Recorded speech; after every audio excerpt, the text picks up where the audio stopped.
వెంకటరామయ్య గారు పద్మశ్రీ బిరుదు పత్రికా వారిని మరి అదేవిధంగా ప్రోత్సహించి డోనర్స్ అందరికీ కూడా సంఘం తరఫున ధన్యవాదాలు అర్పిస్తున్నాం. రేలంగి వెంకటరామయ్య గారు రావులపాడని తర్వాత సినీ ఫీల్డ్ అక్కడ వారి చేసుకుని అక్కడ స్థిరపడిన గొప్ప వ్యక్తి. ఆయన సంఘాన రేలంగన్న అని చెప్పేసి చాలా ముందుగా కాకేసి పక్కన కూర్చోబెట్టిన అన్న పిలిపించుకున్న మరి గొప్ప వ్యక్తి ఉన్నా. మరి అదేవిధంగా ఈవేళ టౌన్లో ఆహ్వానాన్ని మన్నించి యొక్క చరిత్ర భావితరాలకి అందించాలి, వారిని చిరస్మరణీయులుగా భావితరాల ముందు ఉంచాలి అని ర్యాలింగ్ అనే ఆయన లేకపోతే ఆ సినిమా లేదు అందులోనేటువంటి ఒక ముఖ్య పాత్ర ఆయన ర్యాలింగ్ ఆ సినిమా. పట్టణంలో గౌడ సింగబలిగ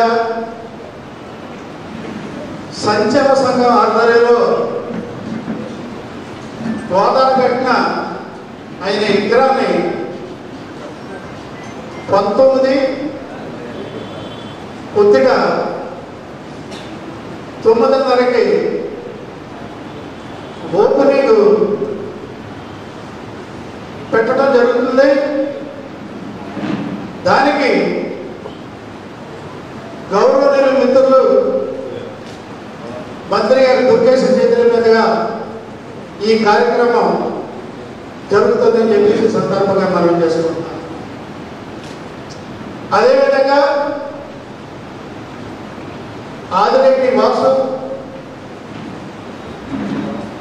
సారథ్యంలో అలాగే ఆదిరెడ్డి అప్పారావు కూడా మాకు ఎంతో కోఆపరేట్ చేసిన గొప్ప వ్యక్తులని కూడా ఈ సందర్భంగా మనం చేసుకుంటున్నాను. మరి అదే కోవలో కళారంగం నుండి ముఖ్యంగా మా గీత కులాల నుంచి ఉద్భవించినటువంటి ఒక ఆణిముత్యం ఆవాల గోపాలాన్ని అలరించినటువంటి హాస్య నట చక్రవర్తి పద్మశ్రీ శ్రీ రేలంగి వెంకటరామయ్య గారు కూడా ఈ ఉమ్మడి తూర్పుగోదావరి జిల్లా వాసి కావడం మరి మనందరికీ కూడా గర్వకారణం. ఆయన రావులపాలెం దగ్గర రావులపాడు అనే గ్రామంలో జన్మించడం జరిగింది. మరి చాలా తొలి రోజుల్లోనే తెలుగు సినీ రంగంలో ప్రవేశించి ఎంతో కష్టపడి మరి ఆయన ఒక ఉన్నత శిఖరాలను చేరుకోవడం జరిగింది. మొట్టమొదటి పద్మశ్రీ అవార్డు అందుకున్నటువంటి తొలితరం కబడ్డీని ఆయన భారతదేశంలోనే కళారంగం నుంచి అన్ని సినిమా ఇండస్ట్రీస్ నుంచి కూడా చూసినట్లయితే మొట్టమొదటి కబడ్డీగా ఆయన పద్మశ్రీ కూడా అందుకోవడం జరిగింది. పెద్ద పెద్ద అందరికంటే ముందుగా కూడా తెలుగు రంగం నుంచి పద్మశ్రీ ఇచ్చినటువంటి మొట్టమొదటి వ్యక్తి. అటువంటి పద్మశ్రీ శ్రీ రేలంగి వెంకటరామయ్య గారి కాంస్య విగ్రహాన్ని ఆవిష్కరించే అరుదైన అవకాశం మా గౌడ చెట్టిబల్జ సంక్షేమ సంఘానికి దక్కింది.